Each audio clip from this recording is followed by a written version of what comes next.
Salam sejahtera bagi kita semua. Saya dan kelompok saya dari 22D kelas malam akan mempresentasikan metode-metode pembelajaran yang digunakan untuk mengajar bahasa Inggris.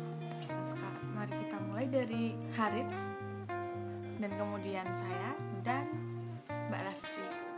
Langsung saja kita mulai. Hai, perkenalkan nama saya Haritha Srustia Nugraheni dari program studi bahasa Inggris. Di kesempatan kali ini saya akan menjelaskan tentang metode-metode pembelajaran yang digunakan dalam bahasa Inggris. Untuk metode yang pertama adalah Grammar Translation Method. Pada metode Grammar Translation Method, siswa mempelajari kaidah-kaidah gramatika bersama-sama dengan daftar atau kelompok-kelompok kosakata yang sudah ditentukan. Kata-kata tersebut kemudian dijadikan frase atau kalimat berdasarkan kaidah yang telah mereka pelajari. Nah, pada metode ini penguasaan kaidah-kaidah lebih diutamakan daripada penerapannya. Keterampilan lisan seperti pelafalan itu tidak dilakukan. Nah, metode ini mudah penerapannya karena guru tidak harus fasih berbicara bahasa yang dipelajari dalam konten ini adalah bahasa Inggris, sedangkan evaluasinya dan pengawasannya itu juga tidak sulit. Contoh-contoh penerapan Grammar Translation Method dalam bahasa Inggris yaitu pertama, Translation of a Literacy Passage. Jadi, guru menyediakan teks berbahasa Inggris dan menyuruh siswa untuk menerjemahkan bacaan tersebut ke bahasa Indonesia. Nah, yang kedua yaitu Reading Comprehension Question. Di sini juga guru menyediakan bacaan, teks berupa bacaan dan menyuruh siswa untuk menjawab beberapa pertanyaan berdasarkan bacaan tersebut. Yang ketiga yaitu antonim sinonim. Jadi siswa disuruh untuk mencari antonimnya, sinonim dari sebuah kata atau kalimat sebuah kata. Yang keempat yaitu cognates. Yang kelima deductive application of rule. Yang keenam fill in the blank. Yang ketujuh memorization. Yang kedelapan adalah use word in sentences, and then the last is composition. Untuk metode yang kedua adalah direct method atau pengajaran langsung. Direct method ini merupakan revisi dari Grammar Translation Method yang sebelumnya sudah dijelaskan, karena pada metode Grammar Translation Method ini dianggap tidak dapat membuat anak dapat berkomunikasi menggunakan bahasa asing yang sedang dipelajari. Dalam konten ini adalah bahasa Inggris. Jadi dalam proses pembelajarannya penerjemahan itu dilarang digunakan. Nah, proses pengajaran dengan direct method ini guru mengusahakan untuk siswa untuk membaca nyaring.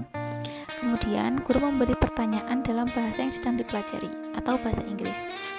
Selama proses pembelajaran berlangsung, objek seperti benda yang sesungguhnya bisa dipergunakan.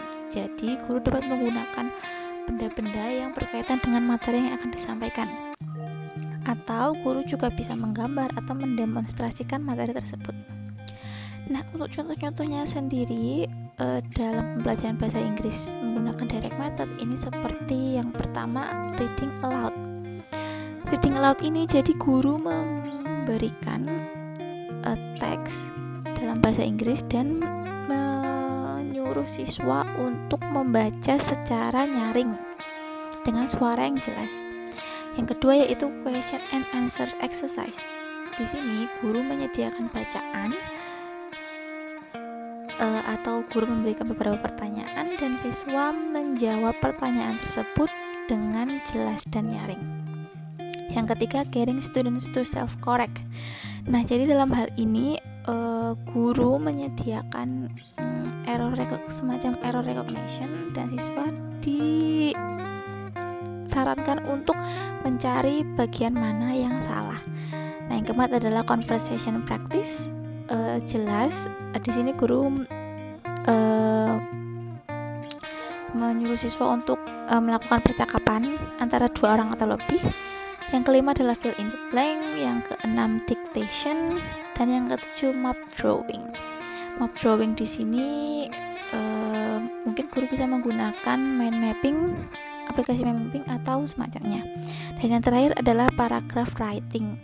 Guru menyuruh siswa untuk menulis paragraf berdasarkan tema yang sudah ditentukan. Metode yang ketiga adalah audiolingual method. Nah, audiolingual method adalah salah satu metode dalam pembelajaran bahasa asing atau bahasa Inggris yang menekankan pada pemahaman mendengarkan, listening, berbicara, speaking, membaca, writing, dan menulis, writing.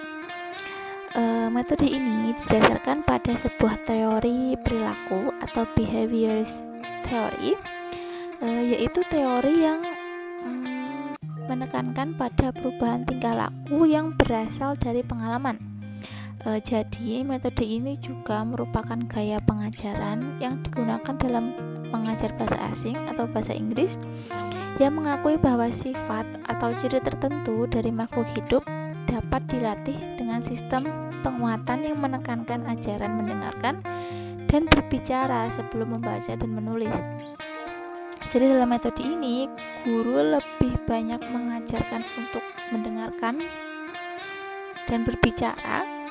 Mendengarkan dulu melalui audio atau sebuah video, lalu mengajukan beberapa pertanyaan yang akan dijawab oleh siswa sebelum siswa itu membaca teks di buku atau menulis. Nah, untuk contoh-contoh pengajaran dalam bahasa Inggrisnya sendiri, yang pertama yaitu seperti single slot substitution. Di sini guru membaca satu baris dialog, kemudian siswa mengatakan beberapa kata atau kelompok kata. Siswa diminta untuk memanipulasikan dengan memasukkan kata atau kelompok kata dengan benar ke dalam dialog sebelumnya. Nah, beberapa slot drill substitusi ini adalah latihan yang sama dengan satu slot distribusi drill tapi tidak lebih besar. Nah, tidak hanya satu dialog, tapi dialognya itu penuh seperti dialog lengkap. Nah, untuk contoh lain adalah guru memberikan siswa sebuah kalimat dan siswa tersebut diminta untuk mengubah kalimat itu menjadi bentuk yang berbeda seperti kalimat interrogatif, negatif, positif, pasif, kalimat keharusan, atau lain sebagainya. Nah, selanjutnya adalah metode silent way atau silent way method. Silent way method ini ditemukan oleh ilmuwan bernama Caleb Gattegno. Nah, silent way ini dalam proses pembelajarannya itu guru lebih banyak diam dan yang aktif itu siswa. Jadi guru menunjuk beberapa kali dengan diam. Setelah beberapa saat, guru hanya memberi contoh pelafalan atau contoh pengucapannya saja, dan kemudian menunjuk siswa untuk melafalkan sampai benar. Silent way method. Silence itu untuk memusatkan perhatian siswa dan untuk mendapatkan tanggapan siswa yang untuk mendorong mereka juga memperbaiki kesalahan diri mereka sendiri gitu. Dan guru juga masih aktif, yaitu masih aktif untuk mouthing words dan menggunakan gerakan tangan dan mendorong siswa untuk membantu rekan-rekan mereka. Di silent way method atau metode silent way ini ada beberapa contoh-contoh teknik dalam mengajar, yaitu yang pertama adalah word chart. Nah, cara kerjanya adalah misalkan guru menyediakan 12 grafik yang berisi 500 kata. Isi grafik tersebut adalah kosakata fungsional dalam bahasa Inggris. Nah, kemudian guru menunjukkan kata-kata dalam bagan kata secara berurutan untuk membiarkan siswa membaca dengan keras kalimatnya. Nah, kata itu diberi warna agar membantu siswa dalam pengucapan mereka. Nah, kemudian teknik yang kedua adalah Fidel chart. Fidel chart adalah seperangkat grafik yang menyajikan semua kemungkinan ejaan dari bahasa tersebut, misalnya bahasa Inggris. Ada 8 grafik Fidel chart untuk belajar bahasa Inggris. Dan kemudian guru menunjukkan ke bagan Fidel yang berkode warna agar siswa mengaitkan bunyi bahasa dengan ejaan mereka. Nah, selanjutnya adalah teknik Rhodes. Teknik Rhodes dalam bahasa Inggris itu digunakan untuk belajar menunjukkan sebagian besar struktur tata bahasa, yaitu tata bahasa Inggris misalnya, dan untuk menunjukkan tekanan kalimat dan kata, entah itu naik dan intonasi jatuh, dan pengkelompokan kata. Nah, Rhodes juga untuk bisa belajar membuat model visual konstruksi untuk contoh sistem tense kata kerja dalam bahasa Inggris, dan juga untuk belajar mewakili objek fisik seperti jam, peta, orang, hewan, buah, peralatan, dan lain-lain. Dan masih banyak lagi contoh-contoh teknik metode silent way, yaitu seperti self-correction gestures and teacher silence, peer correction, and structure feedback. Nah, metode selanjutnya adalah Suggestopedia method. Metode Suggestopedia. Nah, apa sih Suggestopedia itu? Dari namanya aja kita sudah tahu Suggestopedia itu dari kata-kata suggesti, yaitu memberi kesan bahwa dan memberi keyakinan bahwa belajar atau pembelajaran itu dilaksanakan dengan mudah, menarik, dan dapat dipahami. Ada beberapa contoh cara mengaplikasikan pembelajaran Suggestopedia, yaitu misalnya dengan di ruang kelas yang ditata sedemikian rupa sehingga berbeda dengan kelas biasanya. Dan kemudian siswa itu duduk di sofa dan yang dibentuk secara melingkar dan dengan suasana lampu yang remang-remang. Nah, guru menyapa dalam bahasa ibu, kemudian meyakinkan siswa atau pelajar bahwa kelas ini sangat gampang, tidak perlu berusaha untuk belajar sangat keras, dan siswa hanya perlu menikmati saja, karena di sini belajarnya sangat rileks dan secara alami. Agar membuat suasana lebih rileks, guru biasanya memutarkan musik klasik atau musik yang untuk menenangkan para siswa. Dan biasanya guru tidak memberi pekerjaan rumah atau PR. Beberapa contoh teknik-teknik Suggestopedia adalah salah satunya yaitu role play atau bermain peran. Role play atau bermain peran adalah suatu perilaku seseorang atau siswa yang berubah untuk mengambil peran, dan baik secara sadar maupun tidak sadar untuk mengisi peran sosial, dan secara sadar untuk memerankan peran yang diadopsi. Teknik yang kedua yaitu choose a new identity. Cara mainnya adalah siswa memilih nama bahasa target, kemudian pekerjaan yang menempatkan mereka di dalam bahasa yang mereka pelajari, yaitu misalnya bahasa Inggris. Yang ketiga adalah teknik visualization atau visualisasi. Cara kerjanya adalah siswa diminta untuk memejamkan mata dan memvisualisasikan adegan dan peristiwa untuk membantu mereka rileks, dan guru memfasilitasi sugesti positif dan mendorong kreativitas dari siswa tersebut. Ada beberapa contoh-contoh lainnya untuk teknik Suggestopedia, yaitu contohnya classroom setup, peripheral learning, positive suggestion, and first concert, second concert, dan lain-lain. Nah, itulah beberapa metode pembelajaran yang diterapkan dalam bahasa Inggris. Halo, selamat pagi. Perkenalkan, nama saya Sulastri dengan nomor NIM 17131040. Saya akan melanjutkan presentasi dari teman saya tentang model-model pembelajaran.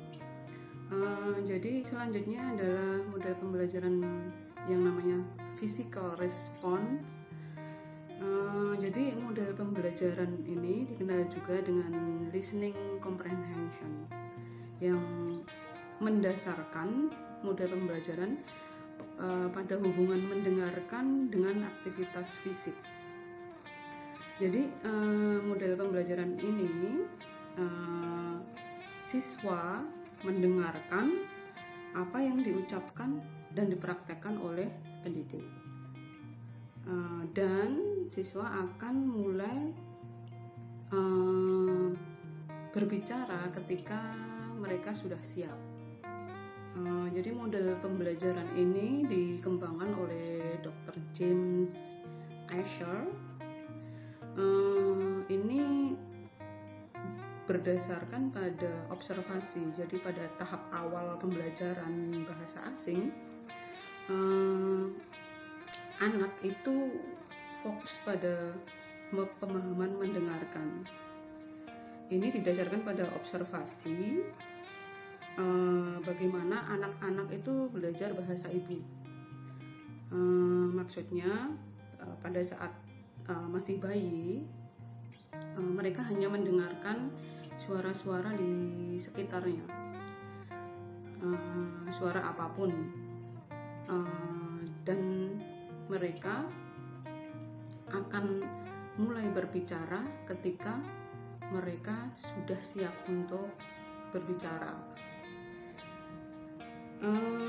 Teknik-teknik yang dilakukan pada model pembelajaran physical response itu ada beberapa.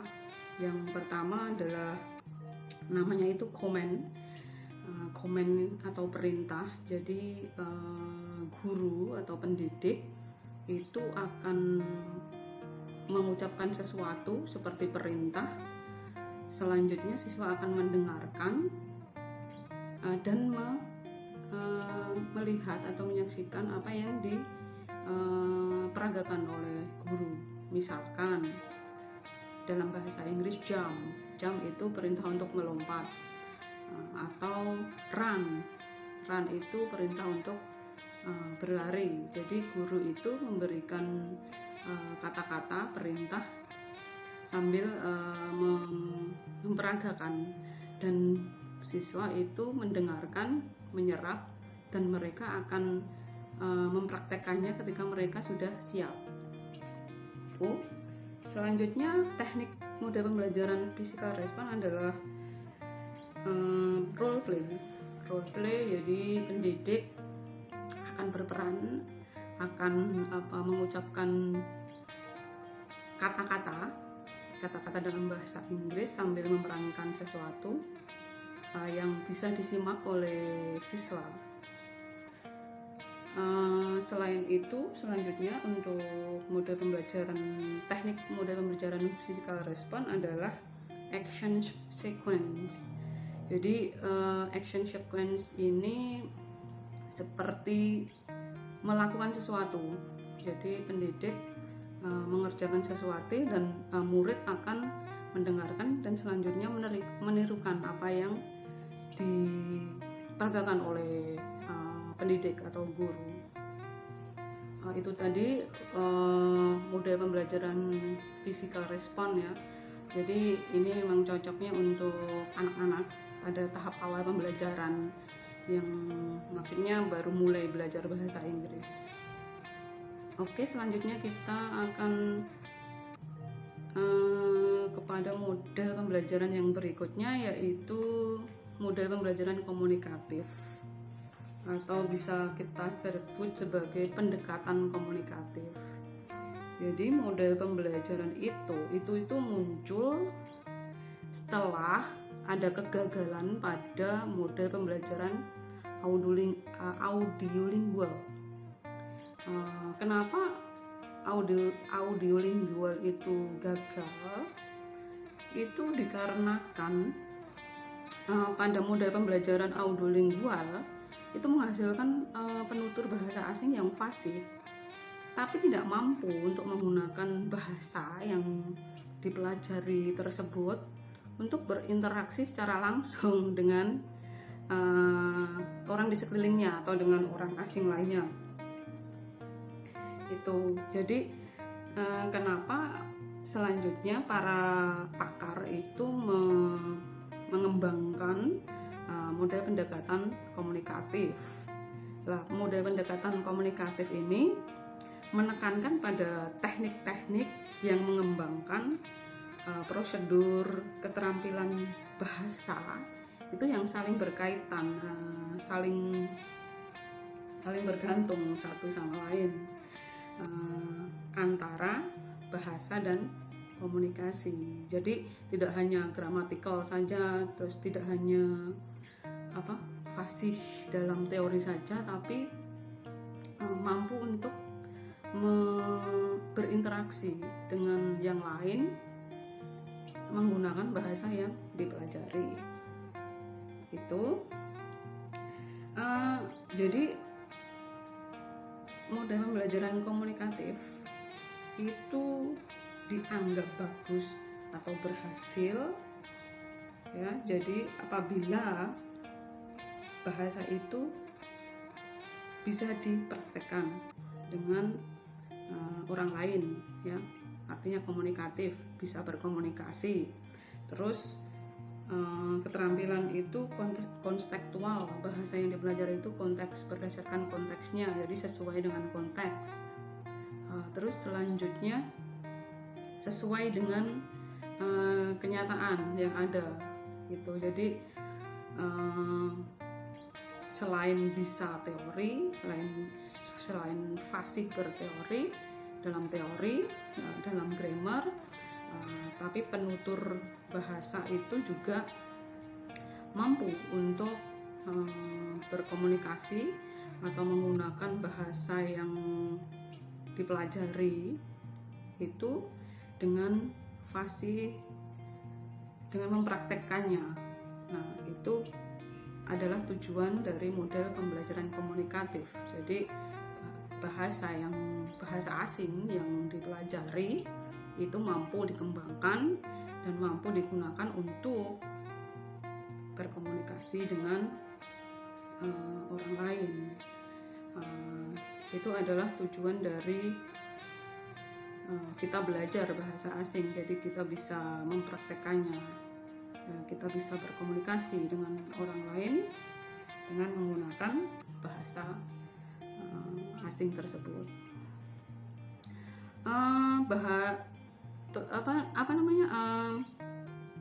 Komunikatif dan physical response itu merupakan bagian dari model pembelajaran. Jadi model pembelajaran itu ada banyak sekali, dan physical response dan komunikatif hanya dua di antaranya. Itu saling mendukung satu dengan yang lain. Mungkin sedikit mereview dari model pembelajaran komunikatif ya. Jadi ini yang cukup bagus ya, cukup bagus untuk pembelajaran bahasa asing ya, komunikatif. Biasanya dipraktekkan dalam kehidupan sehari-hari. Jadi kita belajar di sekolah, selanjutnya kita akan mempraktekannya secara komunikatif, secara langsung dengan orang-orang di sekitar kita. Apabila sudah bisa mencapai tujuan tersebut, itu sangat bagus ya. Berarti tujuan dari model pembelajaran ini dimana bisa berkomunikasi dengan berinteraksi dengan orang lain menggunakan bahasa asing itu tercapai. Itu adalah tujuan utama dari kita belajar bahasa asing, yaitu berkomunikasi dengan bahasa mereka. Ya, itu saja dari saya. Terima kasih. Sekian dari kami, terima kasih.